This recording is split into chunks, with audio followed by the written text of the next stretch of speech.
This week on Bolts and Hose podcast, Kris and Bryce discuss the finer points of ordering hex bolts. We also have some large parts for show and tell, and Paul has actually been missing in action since last week, so let's see if he calls in for this week's segment of the mailbag. You can find all that and more on this week's episode of Bolts and Hose podcast. Bolts and hose, boats and hose. I gotta have me my boats and hose. Boats and hose, boats and hose. I gotta have me. Hello everyone and welcome to the Bolts and Hose podcast, episode number 9. I am your modest host, Kris Kolb. Modest? Yes, modest. Okay, fair enough. You're not modest if you call yourself modest. And you are? Bryce. Oliveira. Olive-I-R-A. That's how you spell Bryce's name in case anybody is wondering. Yep, easy to Olive, remember. like the fruit or the veggie? What would it be? A fruit? Both. It can be either or. Olive-I-R-A. It's a drink garnish. There you go. All right. Stuffed with blue cheese. We got a cool podcast segment this week. We're going to go over some technical things. We'll do a show and tell segment. It's technical, but it's something that needs to be talked about more often. Absolutely. And then we'll do a show and tell segment, show some neat parts, and then we'll have a segment of the mailbag. So we'll fly through this pretty quick today. Short week though. Had Memorial Day on Monday. Yep. Shout out to all of our veterans who have passed, a day to give thanks and memorialize them. Amen, brother. Yes. What are you drinking today? I'm drinking a Mosaic, I think. Mosaic? Yeah, Mosaic Pilsner. Beautiful. We've had this before. It's a staple. It's the Bud Light of...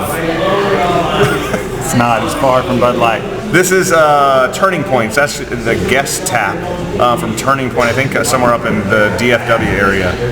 So they had it on tap here. It's a triple IPA. Interesting. 12%. Whoa. So look out, my friends. I think I've got maybe a 4 or 5%. This is a very... I think it's 1.2% alcohol. Easy drink. Hey, but very manly.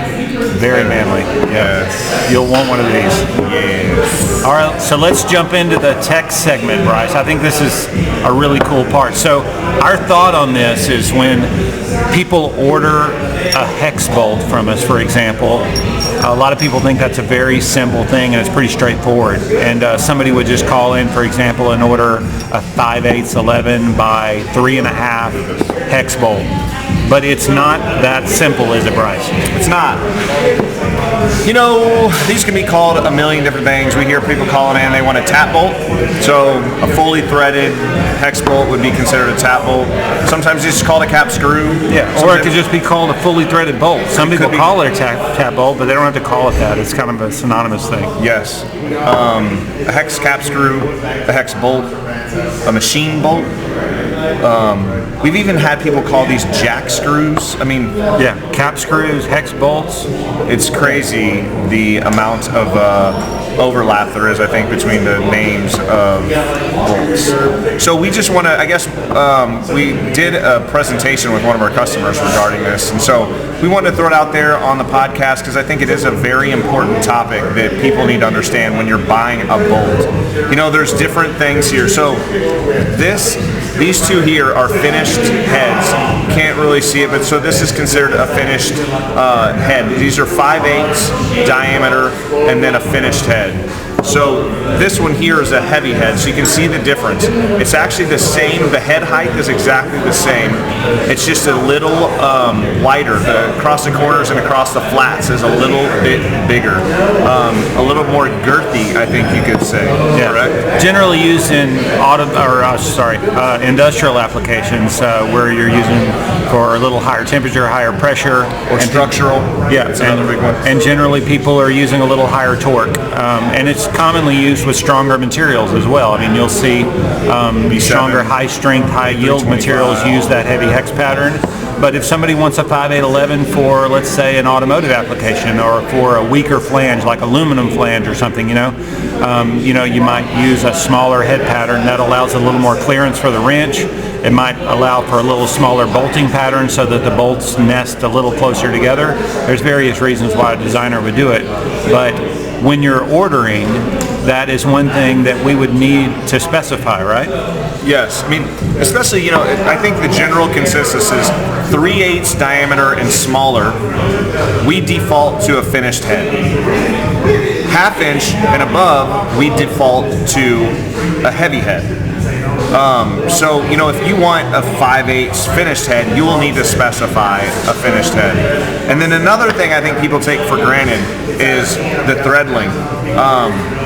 Typically on a 5/8, it's going to be 5/8 times 2 plus a quarter. So that's going to be 1.25 inches plus a quarter. 1.5 inches is the minimum thread length a bolt can have, up to 6 inch, and then you add another 1/2 inch. But we'll just say for under 6 inch, so 1.5 inches. So if it's a 1.75 inch bolt, there is a good chance that you will have a small shoulder on that bolt. If it's a 2.5 inch, there's going to be a chance that you're going to have a shoulder on that bolt. Now, if it's an 1.5 inch bolt, it will be fully threaded.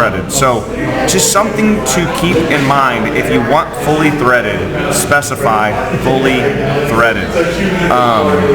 Or if there's just a minimum thread length that you require, make sure that you specify, hey, I just want a minimum of 2 inches of threads for my application.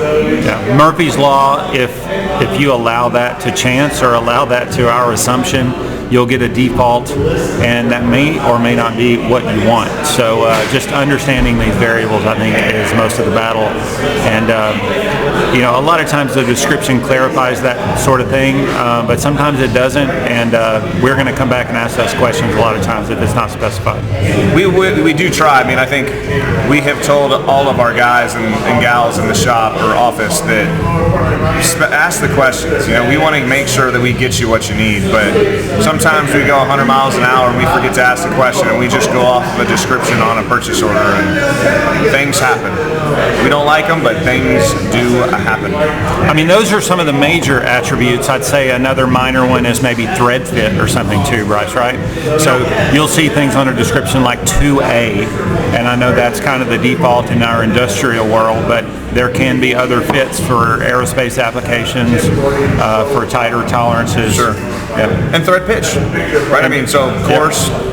Yeah, coarse are fine. Yeah. Metric or UNC or yeah. So I think head type, diameter, length, how much threads you want, thread type. I mean, there's a lot to remember. Head pattern when you're ordering a bolt. So the more information you give to us, the better off we will all be. Absolutely. At the end of the day.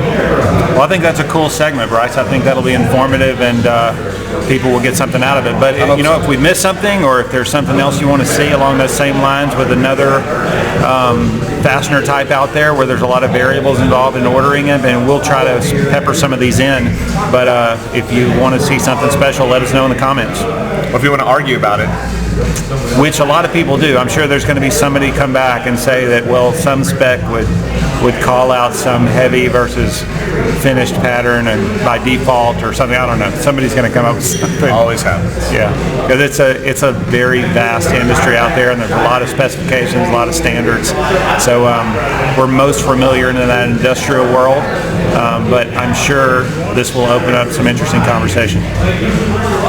Well done. Very good. Let's jump into show and tell. Part of the week. Part of the week. Show and tell. Yeah, i.e. part of the week. Yes. What do you want to do first? Do you want to do a nut first, or do you want to do a stud? Let's start with the nuts, Bryce. You always go with the nuts first, don't you? I do. This is a very basic nut. I actually just pulled this off of a CNC. No threads on it yet, but the part has been milled, washer face added, and then parted off. We got the chamfer on one side. So this is an 3/4 tin alloy X hex nut. So we got a big order for this a couple weeks ago. Turning around, like I said, in about a 2-week turnaround time. Very high temperature, very high strength alloy. I think trade name is Hastalloy X, but again, that is the trade name. A lot of people don't know that too. Hastalloy, Inconel, Incalloy, those are all trade names. Monel, yep. We actually, like I think Haynes owns Hastalloy. Yeah. But you can have Alloy X, another mill can make it. They're same chemistry, same same mechanicals, everything. right? Yeah. But their patent has fallen off, so any mill in the planet can make this now. So like Inconel, it's just a trade name. It's just a Special Metals, I think, owns Inconel. So it's kind of like Kleenex. You order Kleenex, but you're probably just getting tissue paper. Same thing, just a different brand. So just a little blurb on that. So cool part. We got some studs going with it. They're on the Landis machine right now, but thought I'd grab that one. Very high dollar material. Very nice. So after the stud, or after the nut, we'll go with the stud. Let's go. Let's do it. It's a long one. It is. It's beautiful, though. Very nice. So this is... Are those roll threads, Bryce? They are not. Okay. This is cut thread B16 double end stud. So you got threads at one end. I think it was a 1" 8 on both sides. 1" 8 on both sides. So I don't know the exact length here, but obviously here, turned down body. And then a shorter thread length on this side. And then you also have a little dog point with the radius as well. And a radius on the other end, Yeah, there is a radius on the other end. Now these are difficult to do when you look at the length versus diameter ratio.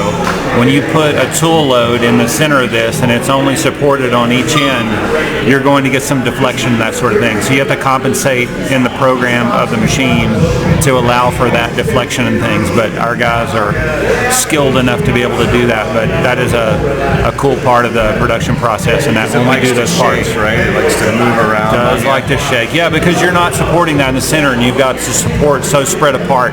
You'll, if you're not running it correctly and not making the right cuts and the right speed, you'll get a lot of chatter and deflection, and yeah, it can be a very difficult part to machine like that. But you can obviously see we got some really good finish here, and you know, everything looks really nice. So we obviously know what we're doing out there in the shop. Yes, we do. We don't. They do. Yes, they do. Well, we do. We all. We'll take credit for it, though. Yes. They don't mind. Okay, very good, Bryce. Those were awesome parts, man. Appreciate your help. So I think we got to figure out what Paul's doing, right? I mean, isn't he's kind of MIA or? You know, I have not heard from this guy in like a week, and he has sent in some video just recently, even while we were doing this podcast. Really? Okay. And we're about to press play and watch this together. Dude, you never know where that guy is. This is going to be interesting. So I'm kind of curious. I haven't heard from him all week. I've been trying to reach him. He has been MIA. So we will see how this goes. Okay. You ready? I'm ready. All right. Here we go. Gentlemen, I hope this message gets to you, because I am coming in hot today. So listen, I'm doing some, I'm doing some counterintelligence, if you will. And I'm doing some competition recon, and to be honest, I might have gotten in a little over my head today. So here's the deal. If you hear any sniper fire, hand grenades, or mortar rounds coming in, I might have to run. But until then, let's get mailbag done. So this question comes in from a very loyal listener. The listener's named Silent but Deadly. And his question to us is, Patriot Bolt, you guys have been known for turning around some very quick orders. How fast can you turn around an order, and what is typical in holding up an order? You know, or what are the commonalities that actually do hold up an order? Thoughts? Dude, you're a maniac. Okay, Paul, be careful out there, man. Really, we're worried about you. He is an absolute maniac. Yeah, he is crazy. I don't know if we should claim Paul anymore. Loco. He's gonna get in trouble. We're gonna have to bail him out of jail. En la cabeza. Yeah, big time. Be safe, Yes. Paulie. So to the question, how quickly can we turn things around, Bryce? I mean, that's a loaded question, but how would you answer that in a matter of 10 words or less? How quick do you need it? Okay, that's good. Or as quickly as the customer needs it. Yeah, I mean, right? that's it. You know, at the end of the day, if you need it right now, we will do everything we can to do it as quick as possible. But we stock a lot of finished goods, in which case, if the demand is for finished goods, we can pull it from the shelf and deliver it immediately. We even have a truck that can bring it to you. We have large stocks of raw material, so if something needs to be produced, we can pull that raw material from the rack and start producing product immediately. So, depending on what the quantity, what the material is, what availability is, I would also qualify it by saying that,